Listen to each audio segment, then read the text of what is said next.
Today, we're going to be searching in our woods and even our suburbs to try to find some creepy cryptid creatures. These 10 people share with us their scariest encounters with something that they can't explain, from Bigfoot to Dogman to more. Let's get into these terrifying stories. My name is Clara. I live in the upper state of Michigan, and I love to hike and camp along with some hunting. I went out one day with my stepdad to go hunting so we could catch some deer and whatnot. Once we got to the location where we were going to hunt, we packed up our gear that we had brought from our house. I smelled something foul, like a pile of garbage of rotting fish mixed with some really bad body odor. We ignored it and thought something was dead laying around nearby. We made our way through the woods onto a beaten-down path that we had found close by. Once we got quite a ways out there, we stopped and took a couple of minutes of silence to hear what was going on around us. We heard a huge crack in the background behind some large bushes. My stepdad instinctively grabbed his sidearm from his holster, and that is whatever it was growled at us and sped off. Whatever it was sounded huge and very fast. We of course ignored it, but hiked even faster to where we need to get to. Once we got there, we set up camp and started to make lunch. We had a hot dog and a side of salad as we ate. I started to smell that putrid smell again, which almost made me vomit my food back out. I had to pee, so I went off to the nearest bush I could find and grabbed a flashlight and a hunting knife because it was getting near dusk. I squatted down as I was about to take a pee until I seen something move in the distance. I shined my flashlight at whatever was moving. I could see orange and red glowing eyes shining as I started to become frightened. I pulled my pants back up and ran back to the camp. I told my stepdad about what happened, and he went to check it out. After a couple of minutes, I heard a loud scream in the direction my dad was walking off to. He ran back panicking, real bad with blood oozing down his knee. I asked what happened, but he stayed on silent mode. He packed up our stuff as fast as he could, and we walked as fast as we could to the truck. Once we got halfway there, we heard a loud call from something I've never heard before. At that moment, we started running as fast as we could, nearly about tripping over roots, until, after a couple of minutes or so, we finally made it back to the truck, packed everything in the back, and sped off. We came home and went straight to sleep, but before I saw his knee, which looked like it was hit by a big rock or so. I'm not sure what we encountered that night, but I'm positive it was nothing of this world that we know of. I think it might have been a Bigfoot, but I can only speculate.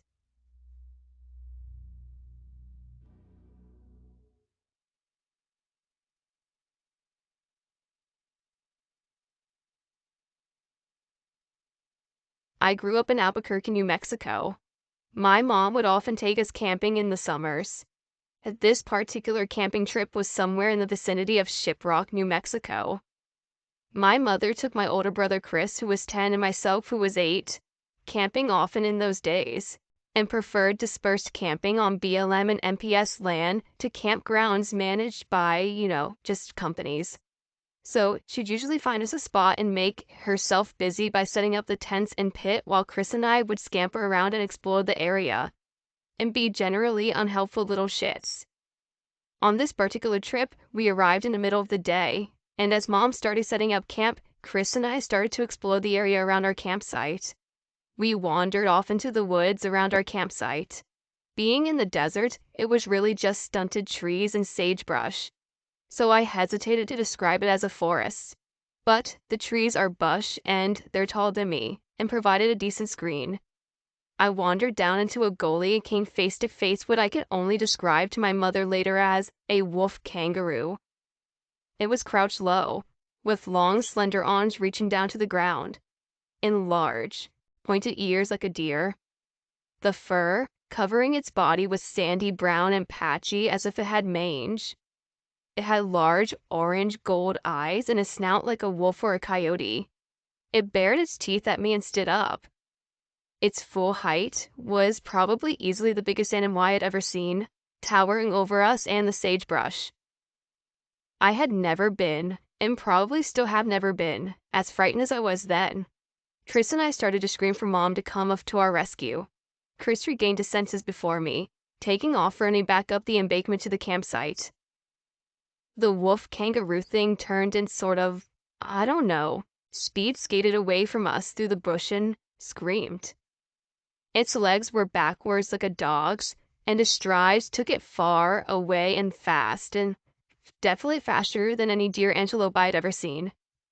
After a split second of staring in horror, I followed my brother up the embankment, screaming bloody murder for my mom.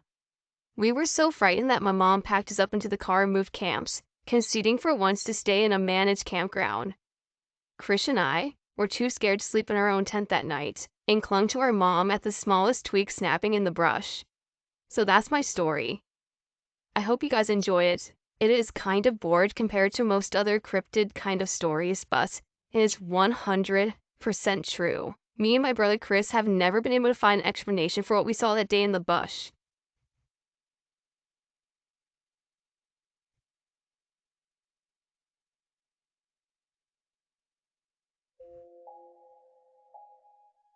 I used to work at a local coal mining company on the Navajo reservation as an operator for a coal haulage crew.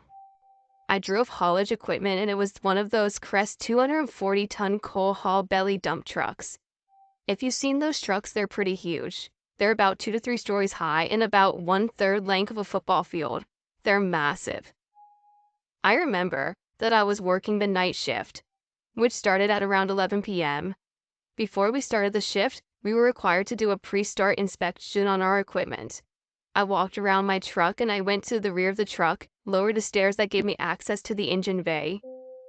I walked up the stairs and started my inspection. I found a pretty bad coolant leak on the truck. I climbed back down and went into the cab and called my haulage supervisor. He answered me and asked if I can drive the truck back to the main shop for repairs. So I left the ready line and drove the 6 to 8 miles back to the shop, and I called the shop maintenance supervisor.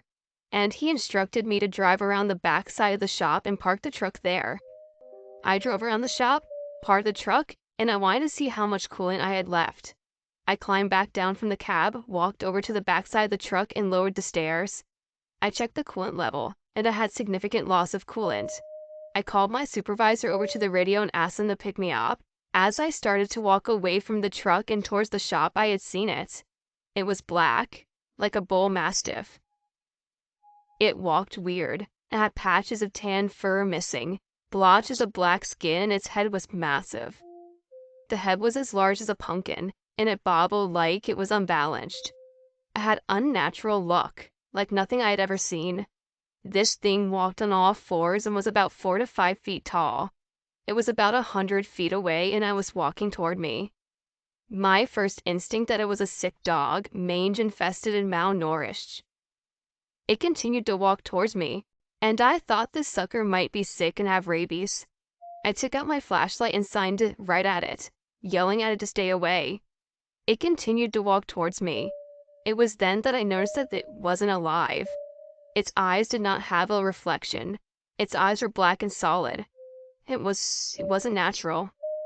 I reached for my pocket knife and yelled at it to stop, and I drew out my knife. It stopped. By then it was about 20 feet away. I was still walking towards the shop in a parallel. I never looked away. I thought it could attack me. By the time I got to the shop door entrance, it started to walk towards the east. I went inside and got to the shop supervisor, and we both came out. It wasn't about a minute later, but it was gone. We walked to the east and my supervisor just drove up. Now, there is only one way into the backside of the shop, and my supervisor should have seen it, but he didn't. I explained to him what I seen, and he said that he didn't know what it could be. My supervisor said that it could be a skinwalker, and that it usually was seen around the shop. The rest of the shift I stayed with my supervisor. I think he was scared too. I wasn't scared, nor did I go into shock like some people describe. But it was an experience that I will never forget.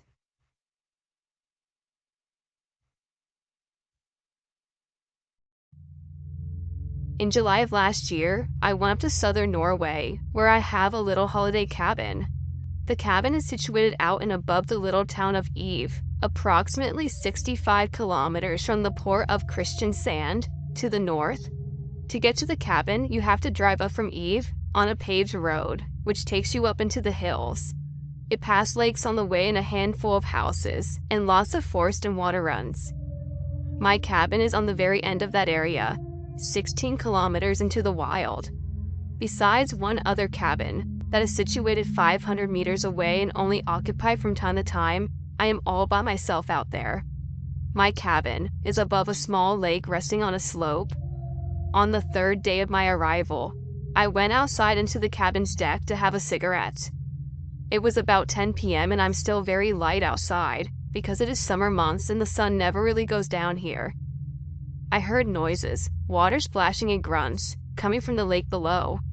The shore is about 30 meters from the deck of my cabin.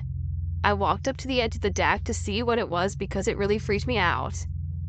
When I looked down to the shore, I saw a hunched-over, hairy creature trying to pull a dead moose onto the shore by the neck. The thing turned around and has apparently noticed me, standing there looking at it. It had swung its head around violently, giving me a grim kind of look. It turned its back to me, and it casually ran into the bushes. The creature was about man's size, 180 centimeters or so. The weight I could guess was probably no more than 250 pounds. It had a protruding snout like a wolf's, upright ears, not too big, and was covered in tapped like brown and black hair. Its arms and legs were normal size. The legs were straight and the overall appearance was pretty slim-bodied. I went back inside the cabin, panicked and locked the barricaded door, and blocked the windows. I went out for an axe, and I kept it in the utility room by the front door usually. I sat in a chair by the back door, lights off. Only the oven and fireplace was lit. I could not believe and make out what it was, and I was freaking out even more at this point, realizing that far down south in Norway, there are basically no wolves or bears. 10 minutes in, I heard the most radical howls that I have ever come by. They sounded mad, crazed in a way, and did not even try to get to the car, which was right out front close to the main entrance. I was petrified and could not shut one eye the whole night. The howls and commotion outside in the bushes went on pretty much all night as well. The next day, I carefully left the cabin and went for my car to head into town. The problem is, I have no internet or any connection out there. I went straight to the police station to file a report of what I saw. The officials told me it must have been a big dog trying to put me off. They did not laugh as I expected. They did not look me in the eyes and started talking about each other in Norwegian. They looked at each other in the eyes, however, seeming a bit nervous. I was complimented outside because I was getting pissed about being put off like that. I received no copy of the report or anything like that. The last few days of my stay, nothing else happened except that carcass of the moose was picked up by someone. Nothing left at the scene. I checked with a local and asked him if there were any bears or wolves that far south, just to confirm that what I already knew. He replied no. Besides all that, I forgot to mention that the creature casually went off running on 2 legs. To this day, even though it has gotten better, I feel paranoid, even around familiar places like my house, yard, and whatnot.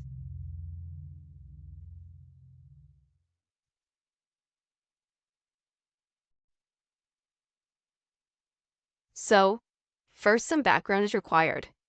I live in a small forest town, technically a village, in Massachusetts, just north of Boston. The elementary school had this event every fall called the Fall Fundown. There's always food and stuff there for kids to run around outside. It used to be a super good time. Anyways, my friend, who's a couple years older than me, told me how 5 years ago this girl wandered off into the woods by the baseball field behind the school. Those woods are huge as shit, and she was in there for like hours. Nobody knew where she went, and there wasn't many panic. When she finally came out, she was crying and couldn't talk about what happened.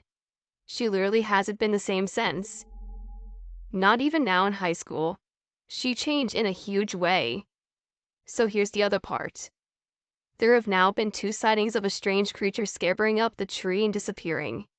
One by the same friend on his own a couple years ago in this woods that the girl got lost in. He described a dog-looking creature with primate arms.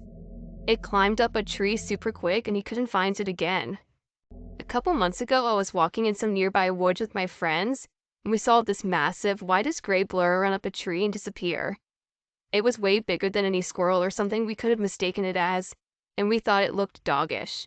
That was before I heard the stories from my other friend. We always hear howling in both woods areas as well, which was probably coyotes, but it kinda makes you wonder, you know? I'm very, very sure there's something out there, but I have no idea what it could possibly be. Definitely not someone's pet or lone coyote. I have one more story if you're interested. I'm just less sure on that one because we saw two shining eyes watching us in the woods at night. If you guys have any ideas, please share them.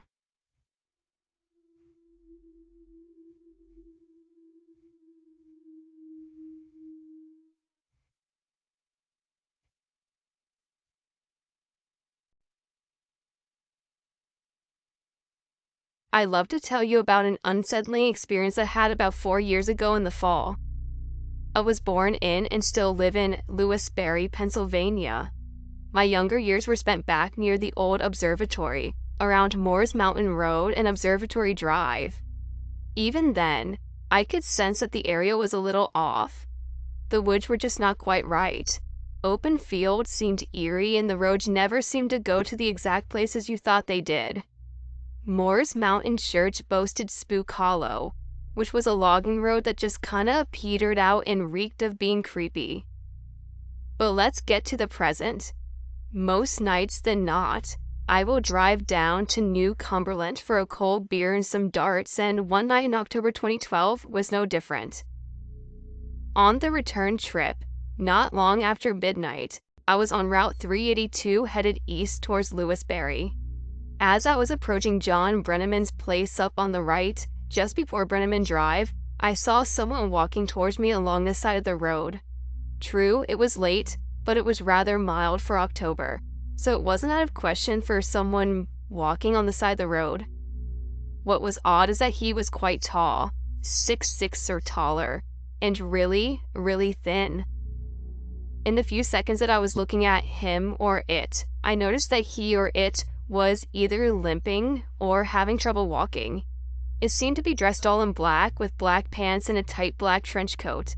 Very, very dark skin and short, dark hair.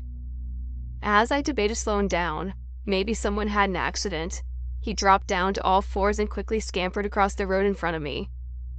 It has this face that was, as I said, coal black with a cross between human and canine. And then it was gone.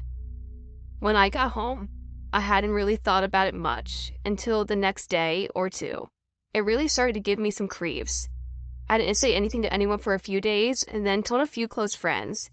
Being self-employed and fearing decision that I was going to get some kind of bad reputation, I was reluctant to talk about it. Although I had always been an enthusiast of the paranormal, cryptozoology, ghosts, and the like, I have always been such a die-hard skeptic. I can't explain what I saw or begin to postulate what it was. I only know that I saw something, and it creeps me out to this day. I did some research and the closest thing I came to was like the Texas stilt walker.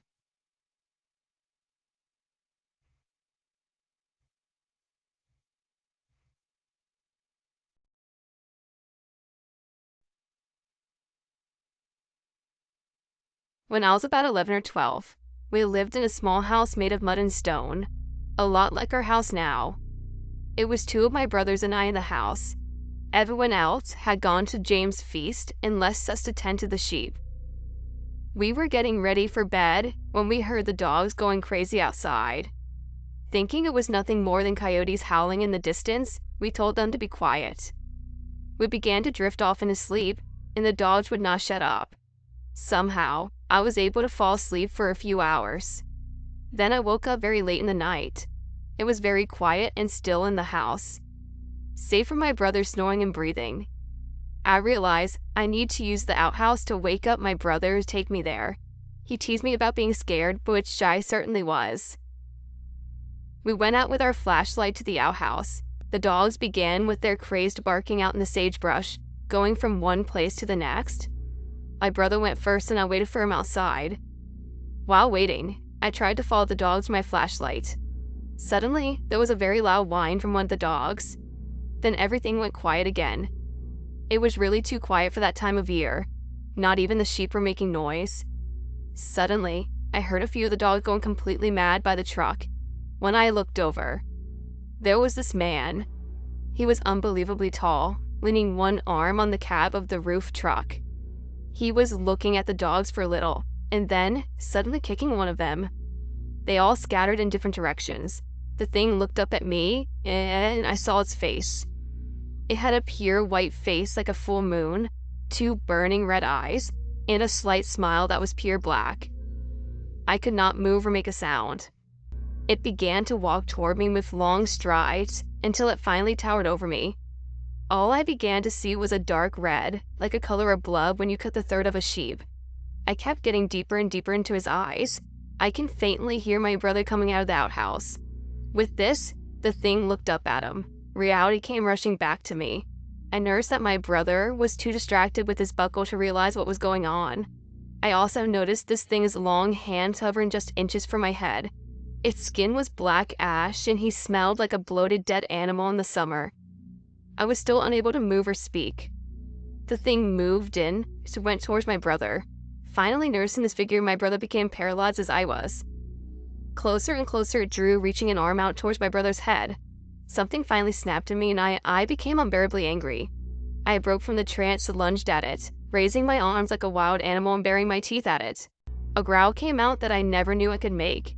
I became more and more angrier at the thing that it was trying to hurt us. It kept that smile at first, but the angrier I got, the more the smile faded.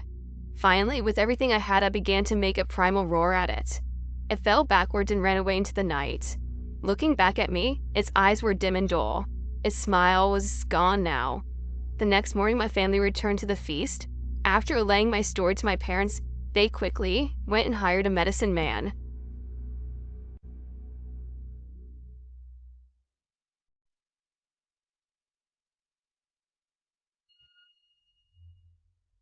This happened about 2 years ago.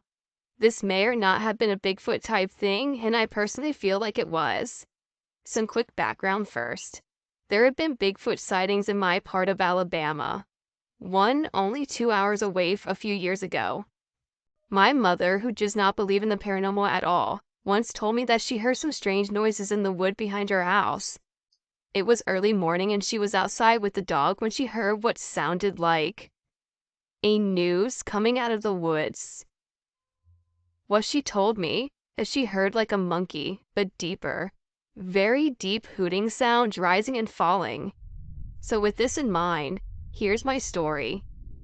It was about 10 at night and I was walking down our fairly long driveway to get the mail. Our house is surrounded on both sides by fairly thick woods. Suddenly, I heard a deep hooting sound coming from the woods down the road. It sounded like what I've heard a howler monkey try to sound like.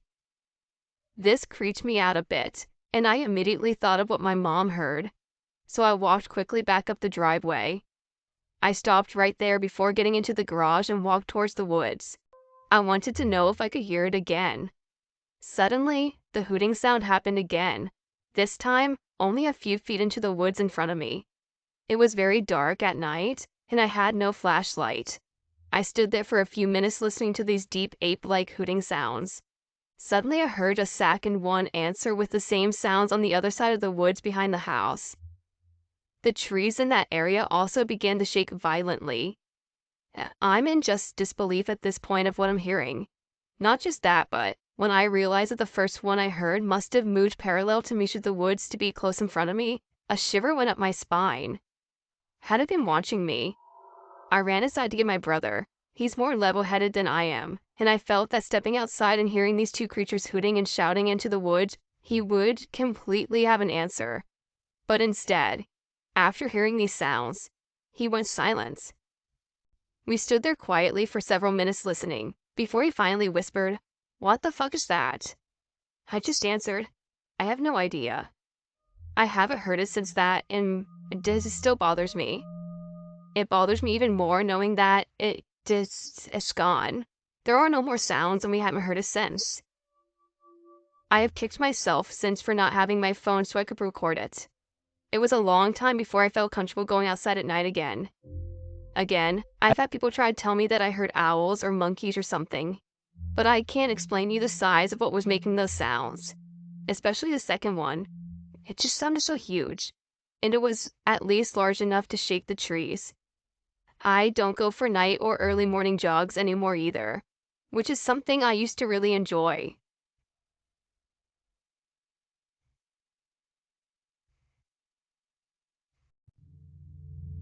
So, I am from Southern Illinois. I'm about 28 now, but this story happened when I was 12. Let me start off by saying that I've always been interested in the paranormal and cryptids, but I'm not someone who imagines things. I live in a very small town. It doesn't even show up on the map. Anyways, I was across the street from my house, at a friend's house. He was a year older than me. I planned to stay the night over there and play PlayStation all night and make fun of Max after dark, as we always did. Yes, people, I am practically an old man now. Anyways, he had a huge backyard that sloped down quite steeply, but at a slow incline. So it didn't look so much like a big hill unless you were on top of it. His deck was looking down or at the very edge of his backyard looking up. This matters later. Anyway, he had a neighbor spread far out on both sides with huge yards. Beyond this backyard was a small valley with a house at the top of each side. To the left side of this valley was a small field with prairie grass about an acre in size. The right side was a small wood, also about an acre in size, with meandering creeks running through both parts, separating Aaron's property from Ryan and his brothers. We used to ride our bikes through it, play manhunt, and search for crawdads. This summer night, we were hanging out in the clubhouse, where the kids would hang out on the top of the hill to the right of this valley, that actually owned the woods as well. The clubhouse was a small cabin with a loft. It was about 10 feet by 10 feet with a window on each side and the entrance at the front facing their house. So, we were just chilling there when we hear this loud rustling off in the bush. It is dark outside, but we are all junior high kids, so we thought we were tough guys. We looked outside the window, and you could see something moving in the brush close to where the woods and the field begins. Now, I was not one to get creeped out for easy reasons, but this time, I kinda was. We were no stranger to opossums, raccoons, coyotes, stray dogs, and all the creatures that were out there. No big deal. Once we were outside of the clubhouse and moved closer to the house again, I would say about 100 feet to the edge of the woods, trying to see in the twilight and creep up on whatever it was, we heard a growl and a violent movement of the brush. We noped the fuck out of there and retreating back to the deck of Ryan's house. His younger brother got their stepdad and we told him there was something or someone out in the woods. He had a searchlight for boating. He plugged it in and scanned the woods and there was nothing. He told us to come to How Down and stop being pussies, and we went back inside. Ryan and his brother decided to call it a night. It was beyond dark at this time. So Aaron and I hurried to our bikes and made the jump on the ramp we all built across the creek. We parked our bikes and went inside his house. We quickly forgot about the incident while playing our PlayStation and chugging Mountain Dew. Now his house was your standard mid-century ranch house. They used the connecting room between the garage and kitchen as a little TV room for him to play video games. In this room was a set of French doors that led outside to their deck, which is about 10 feet off the ground. Around 2, we stopped playing video games and started talking about school, girls, and whatnot. Then, we started talking about what it might have been out in those woods. At some point, during our conversation, we heard a thump outside. It sounded like it came back in and was low to the ground. It was enough to make us stop and listen. Then we heard it again. The room was dark except for the glow of the TV and the volume was so loud that it was almost inaudible. Aaron got up from the couch and went to the doors which had those 1990s long vertical blinds covering them. He peeked out one side and I peeked out the other. From there, we saw a slumped over dark figure by the bottom of the stairs leading down from the deck. At first, we thought it might be a person trying to break in. Aaron's stepdad was gone working the midnight shift and his mom was one of those sensitive must-be-protected types, so we decided not to tell her as she would probably be hysterical. We chose to keep an eye on things to see what happened. We left the front doors and went into the kitchen to get a better look from the kitchen windows. Whatever it was a bigger than a man by far, but it was hard to make out any details from it being so dark and us being about 15 feet above it. We could tell it was on all fours and facing the steps up to the deck. It began coming up the steps, but it paused. Aaron's dog, Damien, a medium-sized mutt that looked like a black version of Lassie with slightly shorter hair and a white spot in his chest, began growling at the doors out to the deck. Aaron's mom took sleeping pills and a couple glasses of wine so she would be out like a fat girl playing dodgeball. Plus, she hated to be bothered, so we still figured we wouldn't get her. You could tell Damien was angry, but unlike how he would usually go after something, he was kind of scared but being protective. We got some courage and flipped the back deck lights on, and wherever it was took off like a bat out of hell. Then, we crept outside onto the deck with a flashlight and scanned the yard. We didn't see anything, but we yelled out to wherever it was to not come back. We had guns, a dog, and we would fuck it up. Dumb kids, right? So we go inside and it was hard to get to sleep, but Aaron finally did. I still laid awake on the floor petting the dog. All of a sudden I got a weird feeling, like being watched, I guess. The hair on my arm stood up, and even though I didn't know what I might see, I went to the French doors and peeked out. There was this dark animal on all fours by a tree, at the left of the property on the hill. I could see it because there was nothing but a stump in the small hill. I was taken aback. I quickly got Aaron and he came to see. Mistook a maybe minute toss, but by the time we looked out there, the figure was of a man now and not an animal anymore. It was about 4 a.m. and it was morning twilight, so we could easily tell it was a man. We couldn't believe it. We turned to each other and were like, what the hell is going on? We looked back out and he was walking into the field and disappeared into the woods. We talked about it for an hour and then we went back to bed. To this day, I haven't had an experience like that ever again. I don't know what it was. I thought that maybe that this time it was a werewolf or maybe some shapeshifter. But nowadays, I just wonder if it wasn't some creepy guy being very creepy. But why would he be on all fours, and how would he have some sort of fur? But then again, why would he look so large? And why would the figure be on the hill on all fours look so large? And why would he be on all fours and all? I still can't decide. What do you guys think? Skinwalker, werewolf, or just some creepy guy?